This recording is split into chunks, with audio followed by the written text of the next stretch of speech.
It's all about the greater good. I'm family. I'm Vin Diesel. Welcome back to Lizard of Doom. I am Max. Now this week, I didn't have a lot of time to produce a video. As you know, weekly, every Friday, haven't missed since February the 9th when I started, and there's even been some extra ones. I run this channel in my spare time, around my family and my work, but I am not going to miss! You may have seen last week's Tau Gundam.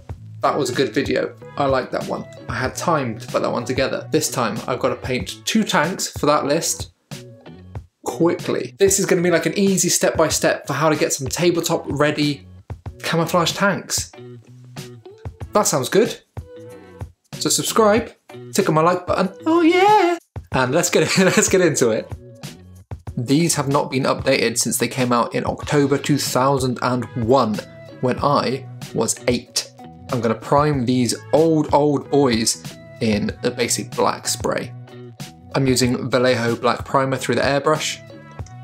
And I'm even doing the little flying stands as well because the clear plastic is kind of distracting to me. I never feel they look right based, and it always looks better in black to me. Then my mind can see it as a game piece rather than piece of the miniature. So try that out next time you're doing little flying stands like this. See if you prefer it or whether you prefer the normal clear see-through plastic. After this, I assembled them back together to prime them with the basic colours for this camo pattern. I was going to be using some old colours that I'd used last week in the Tau Gundam video, as this is going to be part of the same army. These are the basic 3 that I used for this, and they're going to form the different segments of my camo pattern. So hopefully it'll tie in relatively well. It won't look identical. These are 3 Army Painter Triad paints: Barren Yellow, Desert Yellow, and Yellow Dune. These are designed to build up into a nice kind of gradient effect through the airbrush, but I'll be using them as different segments of the camo pattern, as hopefully they're quite complementary to each other when next to each other, not just on top of each other. The first step, relatively easy, putting this down over the black to form the basic colour, but I hit an issue. I ran out of this paint, and I did not have time this week to get to a shop to get me another pot. So I had an issue. The top looks primed and lovely. Yes, that's fine. I made it through those sections. The underneath is not primed at all with this. This is an issue and I will solve it in a little bit. This is going to be kind of a 2-tone vehicle now, thanks to Fate. So thank you, Fate, for doing that. Let's get on with the project. The camo pattern is going to be using this masking tape and cutting basic shapes with a pair of scissors. I think this is going to be easy to follow. Everyone at home should be able to do this, so let me know if you do try this, because I want to see your results. You can post them in my Discord. The link is down below. We have a friendly little community there, and we post work in progress pictures and all kind of other bits. The basic shapes I'm cutting out for this pattern are triangles. Easy peasy, lemon squeezy. Slightly longer, thinner triangles. I was going to need hundreds of these little triangular boys.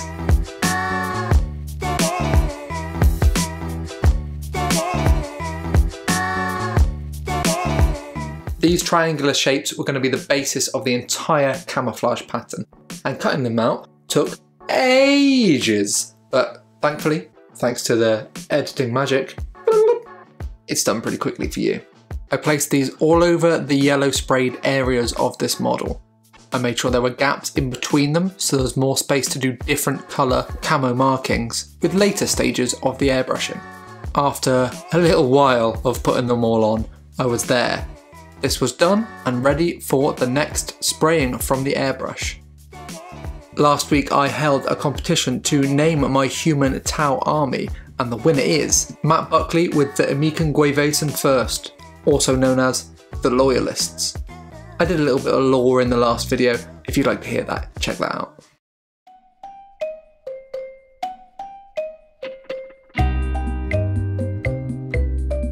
Once everything was ready, it was kind of rinse and repeat from here on out. It took so long putting these little triangles on, so long. I would spray up the next colour, and it didn't really look that much different to me. I actually had to compare them side by side in real life after I'd done it, to make sure I'd used the right paint and that it was a different colour. Yeah, this is the one I've done, and then this is the one that isn't done. It's slightly different, At this point I was thinking, oh god, I hope I pull this off. I hope this isn't just a waste of time doing all these little triangles and spraying and I'm not going to be happy with the end result. But I couldn't test it now. I had to leave those triangles on and put the next layer on. I put these on kind of intersecting between the previous triangles to create some interesting geometric patterns, a kind of digital camouflage mixed with normal camouflage. It's not fully kind of pixel camouflage that you think of when you think digital, but it's not your classic wavy natural camouflage. It's somewhere in between with these large triangular shapes. I spent a whole evening essentially sticking tiny triangles to my tanks, 5 minutes spraying the next layer, and then sticking tiny triangles on again, up through all of these yellows. The last one goes very yellow, but by the time I got there were so many triangular bits of masking tape on there. There were very few bits of yellow this bright on the tank afterwards. Most of it had already been covered. And yeah, you can really see the difference between this yellow and the previous layer. This was going to be interesting and I couldn't wait to start peeling off the masking tape and checking if it had worked. But I had one last bit to do. Most camos have like a really dark colour in them somewhere, and I'd previously used this Mournfang brown on my Gundam for some panelling to kind of break it up and do the Tau beige and brown look. So I thought this would be a good choice for the dark colour in this camo, and thinned it down myself and then started to spray it over the top. Oh boy, I'd made a mistake. This is where the second calamity of this happened, the first being running out of the paint that I needed for this project. The second is thinning this paint too much. I've been using airbrush paints before, which I find still do need a little bit of thinner, but this was just your standard GW paint, and I'm quite new at the airbrush, and I hadn't really planned to be doing this. I thinned it a little bit too much, and I think that was my issue, and it seeped under the tape that was forming this camo pattern. Just the last layer had it seeped under it, and I had to think on my feet. I time-lapsed taking off this tape, and as I was taking off, the seeped under bit kind of looked gross and splotchy, but I had taken it off within enough time that the stuff underneath the tape hadn't dried properly. The stuff on top had, because it was exposed to the air, but the stuff underneath was still wet. I could use a damp finger and smudge most of it off, but some of it did remain, and it looked kind of like stippling or sponging, so that gave me an idea. Once everything was off, I was left with two tanks with a tasty camo pattern, and the underside was now two-tone brown. I had fixed that problem that I had earlier when I didn't have enough paint to do the bottom side, and now if you look at the side of these things, they are two-tone brown. There we go. I quite like this. This is an interesting way to do this. The underside is completely brown and the top side is camo. I don't think I've seen camo patterns done like this before. I think it's an interesting way to do them at least. Let me know what you think in the comments. Do you think I've pulled this off? There are a few little scratchy bits on top where it's seeped underneath the tape. But oh well, I'm gonna have to fix that somehow. I am a master of covering crap up that I've got wrong on this channel. If you've been with me for a little while, you will know that. I am king of covering my mistakes. That evening was finally done and the camo pattern was finished. Now I can move on to everything else, and I only have one evening left.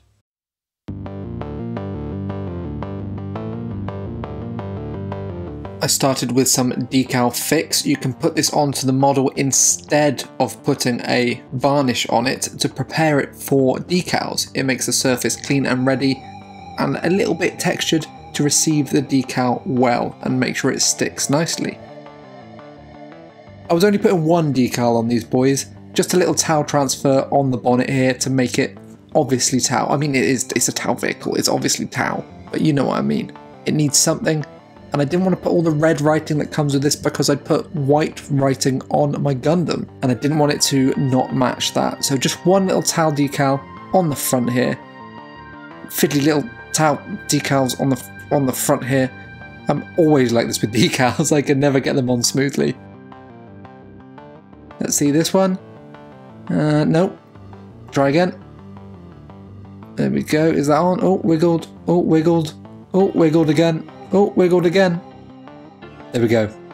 A little bit of matte varnish over the top just to seal it after it had dried. Don't worry, it is just editing. That's why it looks like I've gone over it so quickly. But there is a cut there it did dry. After that, I sponged on a lot of Rhinox Hide Brown. This was kind of to cover the mistakes with the Mournfang Brown and also weather it. I'd done this effect on my Gundam Riptide and really liked it. I was going to really batter these tanks.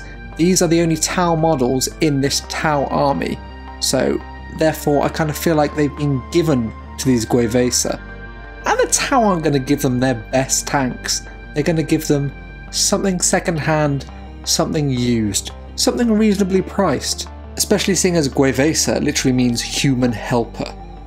They don't see them as kind of equals, even though everyone's equal in the greater good.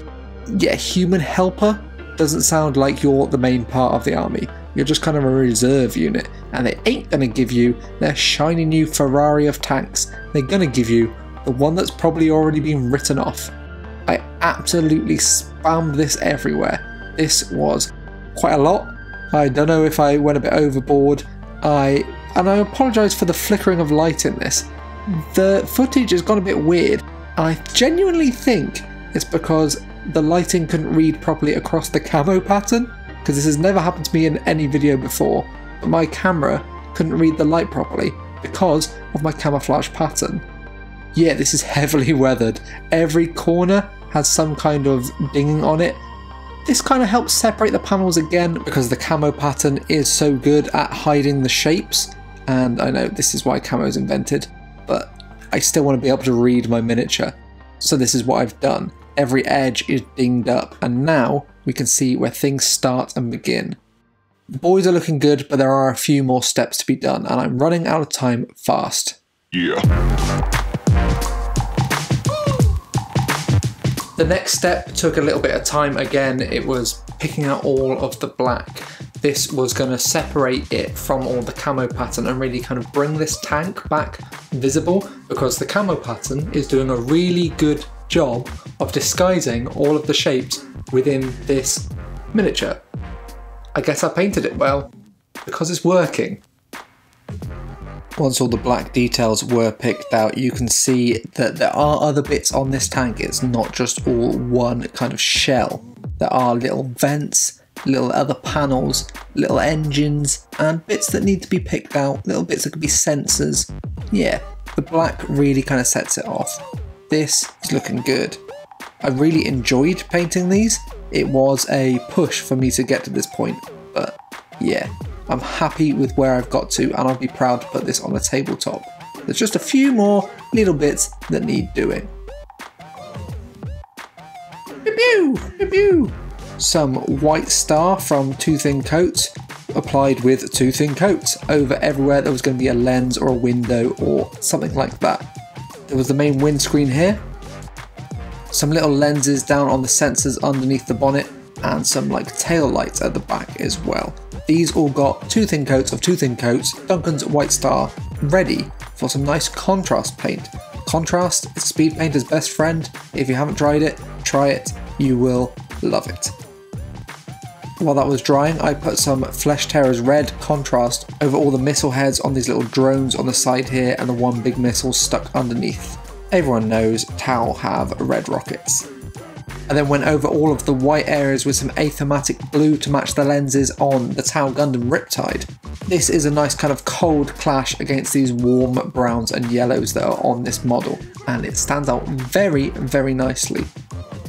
I would suggest that you use this as your lens colours if you're doing Tau in this kind of traditional beigey browny Tau colours, because it's a pretty sweet.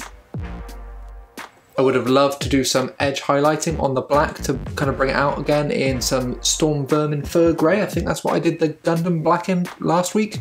Check that out by the way if you haven't. Shlubbalam. And I would have liked to do a little bit of edge highlighting on the steps I'd done after that, like the lenses and the missile tips and stuff like that, just to pick it out a little bit. But I don't have the time. Let's get these tabletop ready. Last week when I tried to use this AK panel liner, I realised it was just Streak and Grime with a different label on it. There is nothing different about it. So I thought this week I will just use it as Streak and Grime. Don't try and scam me, AK. I know you're just repackaging your products.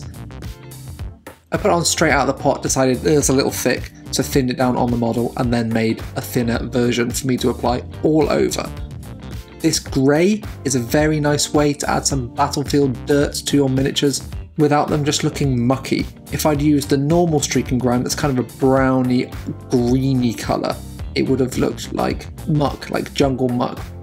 But these vehicles have seen some action, so this stuff makes them look dirty and like debris has flown all over them and things have exploded near them. This is a before and after. It is still wet on this one on the right here, but you can see the difference on the sides here. Yeah, that grey dirt looks like stuff that's flung up off the floor and is now stuck all over. Kind of dust and debris from maybe a city battlefield, maybe an old temple battlefield, something where there's masonry that's blown all over the place. And yeah, the grey cool colour, same as the kind of turquoise colour in the lenses and the windshield, is a nice contrast to the warm yellows and browns. So there we go. Pretty much 2 evenings. Not much time on each evening to do this, and I've got it to the point where I'm happy for it to be tabletop ready. This is part of a list. The army list can be found in the description. Don't know if it's good. I always just build things that I like the look of. So you can kind of get an idea of some future videos to come if you look at that list as well, because I will be doing human versions of the things in that list. Thank you to my Patreons. If you would like to help support me, I did this in my spare time. I would love to make it full-time one day. We are nearing 10k subscribers.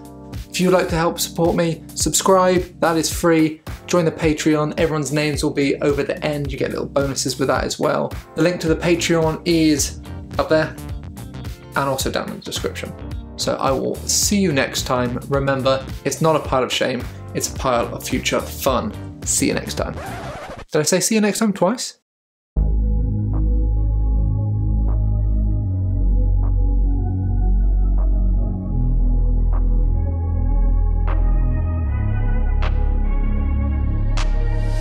I'm changing who I am. I'm making a new plan, rearranging my life, and I won't look back ever again. Yeah.